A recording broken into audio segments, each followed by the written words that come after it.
नमस्कार मित्रांनो ठरलं तर मग मालिकेच्या आजच्या भागामध्ये मैपत आणि नागराज वकील मिळाल्यामुळे आनंद साजरा करत असतात। दुसरीकडे दामिनी म्हणजेच मैपतची नवीन वकील गाडीमधून उतरते। तेवढ्यात सगळे पत्रकार तिच्या मागून जातात। पत्रकार तिला अर्जुनच्या केसबद्दल विचारतात।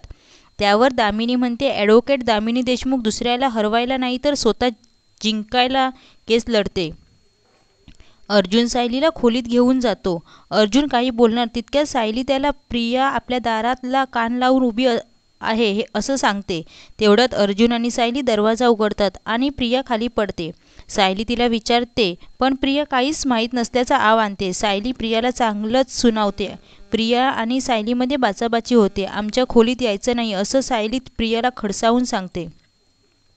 अर्जुन सायलीला दामिनीबद्दल सांगतो। दामिनी तिची हुशारी केससाठी नाही तर पैसे कमवण्यासाठी वापरते असं अर्जुन म्हणतो। मात्र सायली अर्जुनवर विश्वास दाखवते आणि त्याला बळ देते।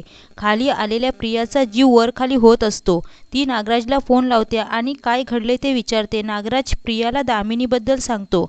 हे ऐकून प्रिया खुश होते आणि सेलिब्रेशनसाठी मैपतच्या घरी जायला निघते। दुसरीकडे अर्जुन सायली दामिनीच्या चालीबद्दल विचार करतात। पुढे चैतन्य दामिनीबद्दल माहिती घेऊन अर्जुनकडे येतो। काही झालं तरी मी तिला जिंकू देणार नाही असा अर्जुन प्रण घेतो। पूर्णाजी आणि कल्पना खोलीत बोलत असतात। सायली त्यांचं बोलणं ऐकत असते।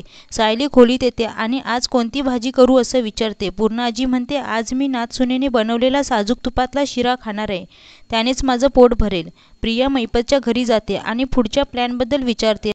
रात्री विमल आणि सायली जेवण घेतात। प्रियाने शिरा बनवलेला नसतो आणि त्यामुळे पूर्णाजीला वाईट वाटेल म्हणून सायली नाराज होते। सगळे जेवायला खाली येतात। अश्विन प्रिया लवकर घरी येईल असं म्हणतो, त्यावर अर्जुन टोमणा मारतो। तिकडे प्रिया, नागराज आणि मैपत पार्टी करत असतात। तेवढ्यात प्रियाला शिऱ्याची आठवण येते। सायली पूर्णाजीला काय जेवायला वाढू विचारते। त्यावर पूर्णाजी म्हणते, मी तन्वी आल्याशिवाय जेवणार नाही। कल्पना प्रियाला फोन लावते पण ती फोन उचलत नाही।